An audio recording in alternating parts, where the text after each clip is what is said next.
Assalamualaikum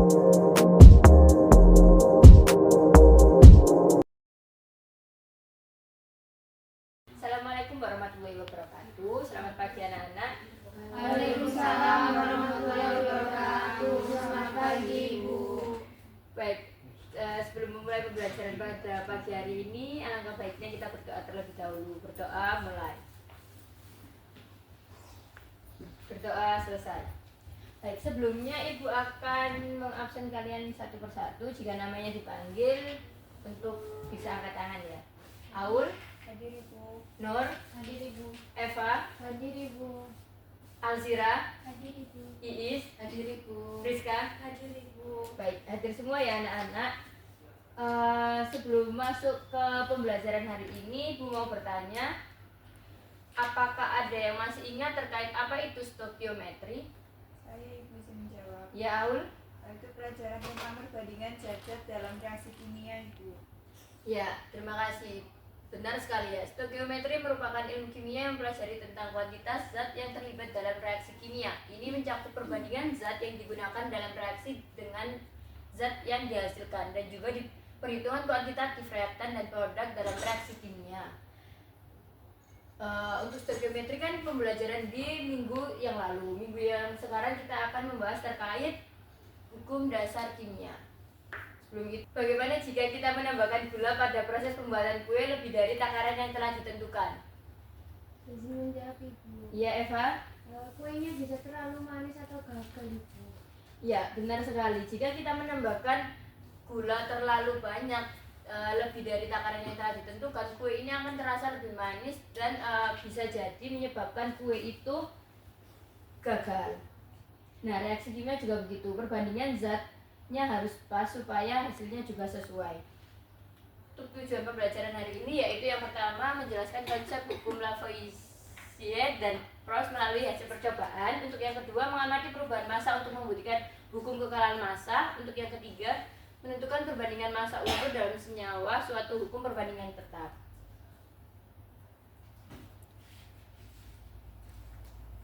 Nah, sebelum itu di sini kita akan membahas terkait hukum dasar kimia, di mana kita akan membahas tentang dua hukum dasar kimia. Yang pertama ada hukum Lavoisier dan yang kedua ada hukum Proust. Di mana hukum Lavoisier sendiri yaitu massa zat sebelum dan sesudah reaksi adalah tetap.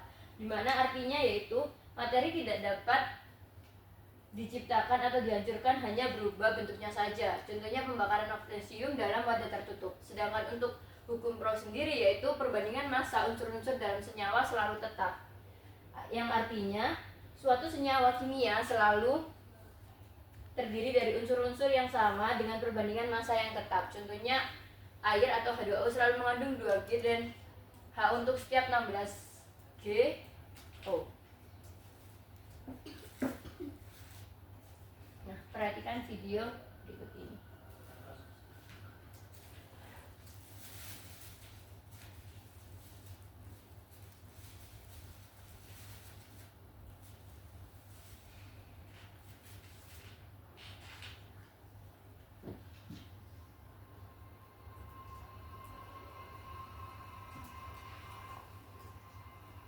I guarantee you that at some point, everything's gonna go south on you.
Ya, dari video yang telah ditayangkan, Ibu mau bertanya bagaimana hukum kekerasan massa membantu Mark Whitney dalam menghasilkan air dengan aman. Izin menjawab Ibu. Ya, Eva. Hukum kekalahan massa menyatakan bahwa massa total zat sebelum dan sesudah reaksi adalah tetap. Tidak ada yang hilang atau diciptakan. Dalam film The Martin, Mark Watney memanfaatkan hukum ini saat membuat air dari pembakaran hidrogen dan oksigen. Ia harus memastikan bahwa jumlah hidrogen yang dibakar sama dengan jumlah oksigen yang tersedia agar tidak terjadi kelebihan gas yang bisa menyebabkan ledakan. Dengan memahami perbandingan reaktan dan hasil reaksi berdasarkan hukum ini, Mark dapat menghitung secara tepat jumlah gas yang digunakan untuk menghasilkan air secara aman. Ya, benar sekali. Terima kasih Eva. Untuk yang kedua, mengapa penting untuk memastikan tidak ada zat yang tersisa dalam reaksi yang dilakukan oleh Mark? Ya, Iis. Jika ada zat reaktan yang tersisa, khususnya hidrogen, maka reaksi bisa menjadi berbahaya. Hidrogen adalah gas yang sangat mudah terbakar. Jika berlebih dan bercampur dengan oksigen di atmosfer buatan tempat tinggal Mark, bisa menyebabkan ledakan. Oleh karena itu, penting memastikan bahwa semua hidrogen dan oksigen bereaksi habis sesuai perbandingan yang tepat agar reaksinya berjalan aman dan efisien tanpa meninggalkan zat berbahaya. Ya, benar sekali. Terima kasih, Is. Untuk yang ketiga, bagaimana prinsip hukum kekalahan massa ini juga dapat diterapkan dalam reaksi kimia sederhana di kehidupan sehari-hari kita. Izin menjawab Ibu. Ya, Alzira. Prinsip hukum kekalahan massa dapat dilihat dalam berbagai kegiatan harian, seperti memasak. Contohnya saat merebus air dalam panci tersebut, massa air tetap karena uap air tidak keluar. Namun jika panci terbuka, air menguap dan tampak berkurang, padahal massanya berubah bentuk menjadi uap yang tersebar di udara. Begitu juga dalam pembuatan kue. Jika semua bahan dicampur dan dimasak tanpa ada yang terbuang, massa bahan mentah sama dengan massa kue yang dihasilkan. Hukum ini membantu kita memahami bahwa zat tidak hilang, hanya berubah bentuk atau lokasi. Ya, terima kasih. Jadi dari video yang telah Ibu tayangkan tadi dengan pertanyaan dan yang kalian jawab itu merupakan implementasi dari materi yang akan kita bahas pada hari ini atau materi yang sedang kita bahas hari ini. Untuk selanjutnya Ibu akan membagi kalian ke dalam 2 kelompok, lalu Ibu akan memberikan LAPD untuk kalian kerjakan. Untuk kelompok pertama ada Aul, Nanat, Eva, Friska, Hikmah, Helya. Untuk kelompok kedua ada Nur, Iis, Vivin, Alzira, dan Fani. Apakah sudah setuju dengan kelompoknya masing-masing? Sudah, Ibu. Ya, baik. Kalau sudah, Ibu akan membagikan LAPD ke kalian.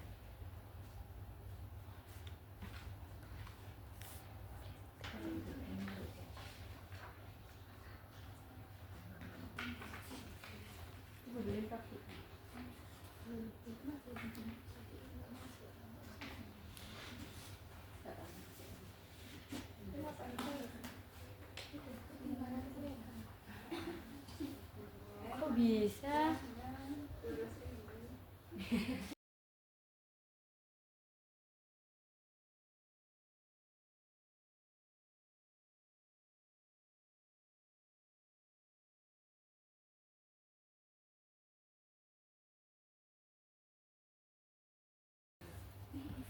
Baik, sudah mendapatkan LAPD semua kan ya? Sudah, Ibu. Ya, kalian bisa scan barcode di depan ini. Untuk yang kelompok pertama itu aktivitas 1 ada di barcode yang paling atas. Untuk kelompok 2 di aktivitas 2 ada di barcode yang paling bawah. Silakan dikerjakan bersama kelompoknya masing-masing. Baik, Ibu.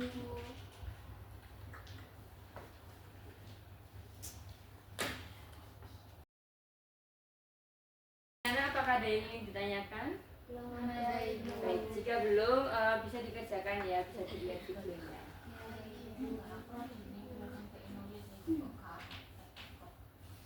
Untuk kelompok 2 apakah ada kesusahan?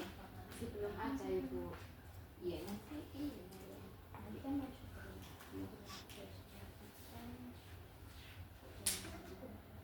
Dari yang 12 sampai dengan 16.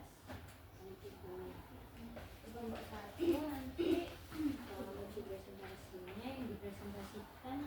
yang lembar aktivitas setelah percobaan itu iya sampai yang kesimpulan.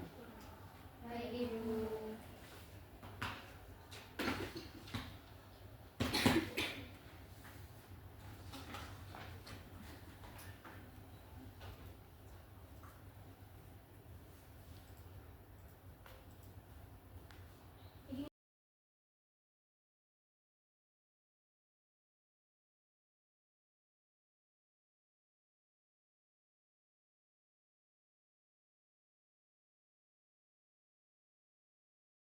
Apakah sudah selesai semua anak-anak? Sudah Ibu. Baik. Jika sudah, kalian bisa mempresentasikan hasil diskusi kelompok kalian. Untuk yang maju mau kelompok berapa dulu? Kelompok 1 Ibu. Kelompok 2 Ibu. Baik, kelompok 1 terlebih dahulu. Maju semua.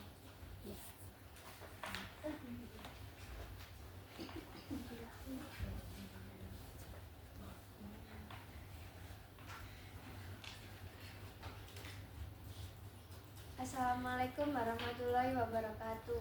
Waalaikumsalam warahmatullahi wabarakatuh. Di sini kami akan mempresentasikan hasil diskusi kelompok kami. Sebelumnya perkenalkan, nama saya Eva. Nama saya Alia. Nama saya Nur. Jadi untuk hasil pengamatan pada video yang telah diberikan, untuk perlakuan massa botol kosong hasil pengamatan min 16 gram. Untuk massa balonnya 1 gram, massa vitamin C-nya 1 gram, massa air tambah betadinnya 297 gram, warna air tambah betadin coklat, massa air tambah betadin tambah vitamin C 299 gram, warna air tambah betadin tambah vitamin C tidak berwarna. Kemudian untuk pertanyaannya yang pertama, apa yang terjadi pada warna larutan setelah vitamin C dimasukkan dan dikocok? Warna larutan berubah dari berwarna coklat menjadi tidak berwarna. Dan yang kedua, bagaimana perubahan massa botol, balon, dan larutan setelah larutan berubah warna?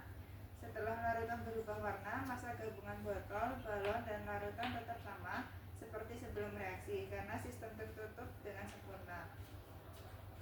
Kemudian yang ketiga, apa yang dapat disimpulkan mengenai perubahan massa sebelum dan sesudah reaksi berdasarkan hasil penimbangan? Berdasarkan hasil penimbangan, jika massa total sebelum dan sesudah reaksi tidak berubah, maka dapat disimpulkan bahwa reaksi tersebut memenuhi hukum kekekalan massa. Artinya, massa zat yang bereaksi sama dengan massa produk yang dihasilkan selama sistem tetap tertutup dan tidak ada gas atau zat lain yang lepas dari sistem. Kemudian yang keempat, mengapa penting untuk segera menutup botol dengan balon setelah vitamin C dimasukkan? Jika botol tidak segera ditutup, gas yang mungkin terbentuk selama reaksi bisa keluar, menyebabkan massa berkurang dan hasil pengamatan menjadi tidak akurat.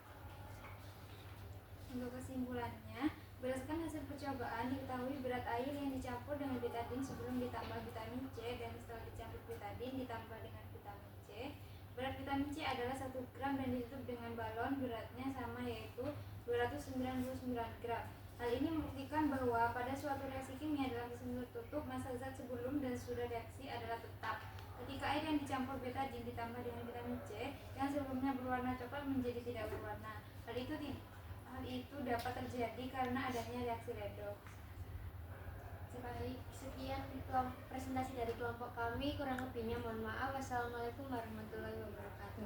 Waalaikumsalam warahmatullahi wabarakatuh. Bisa beri tepuk tangan untuk kelompok 1. Baik, untuk selanjutnya kelompok 2 bisa mempresentasikan hasil diskusinya. Baik Ibu.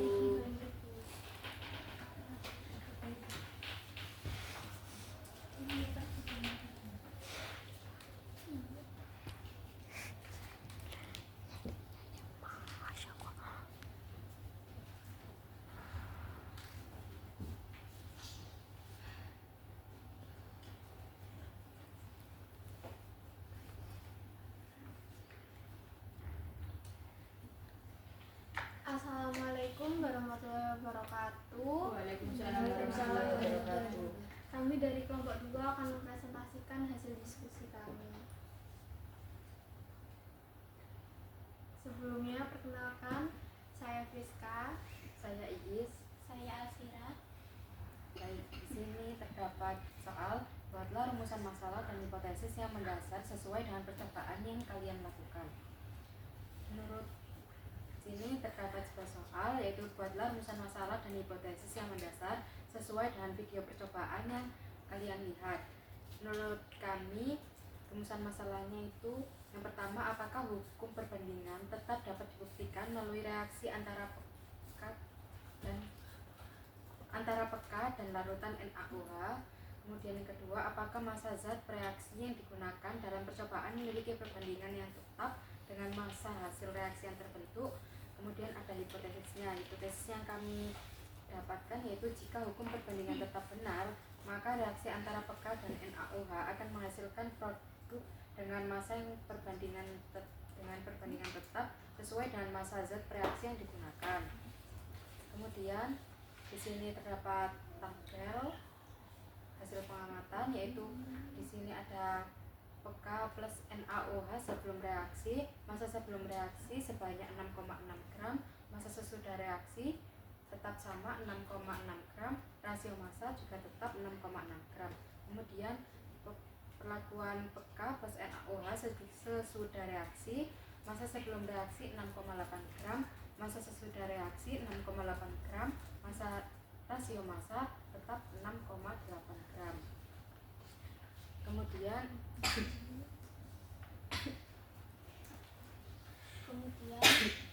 pada selanjutnya pertanyaan nomor 1. Pertanyaan nomor 1, bagaimana massa total sebelum dan sesudah reaksi? Apakah ada perbedaan massa? Jawabannya, jika hukum perbandingan tetap berlaku, maka massa total sebelum dan sesudah reaksi yang sama. Apabila terdapat perbedaan massa karena disebabkan oleh hilangnya zat selama proses percobaan seperti penguapan atau zat yang tertinggal pada alat. Pertanyaan nomor 2, apa yang dapat kamu simpulkan dari perbandingan massa peka dan NaOH yang digunakan sebelum reaksi dengan hasil reaksi yang diperoleh? Jawabannya, perbandingan massa ini dapat membantu untuk menentukan perbandingan mol antara zat-zat yang bereaksi. Dengan mengetahui perbandingan mol, akan dapat menyusun persamaan reaksi kimia yang setara. Selain itu, perbandingan massa juga dapat digunakan untuk menghitung rendemen reaksi, yaitu seberapa efisien reaksi berlangsung. Jika massa peka dan NaOH sebelum reaksi memiliki perbandingan yang sama dengan massa hasil reaksi, ini mendukung hukum perbandingan tetap.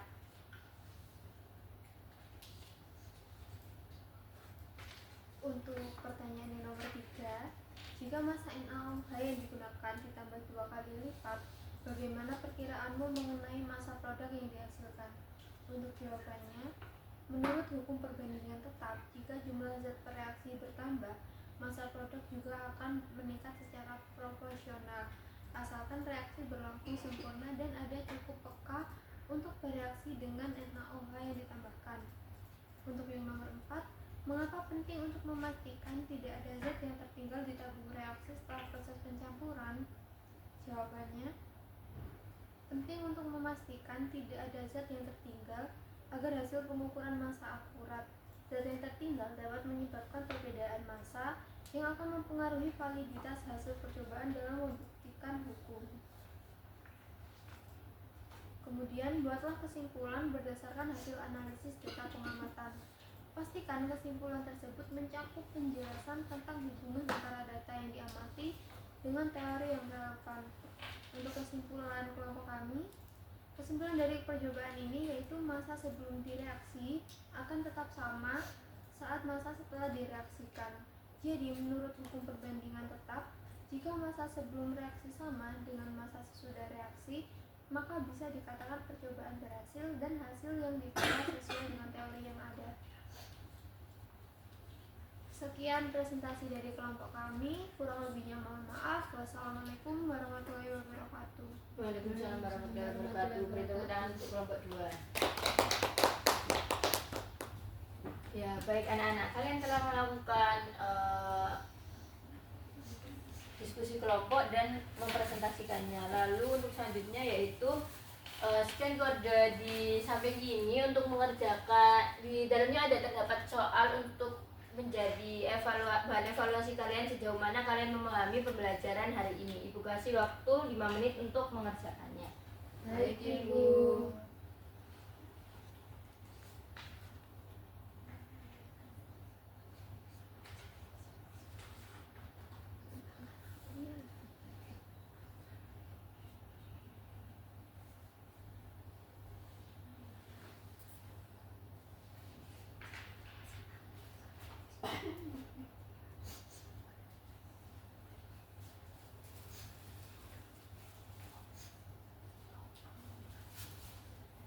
Apakah sudah selesai semuanya?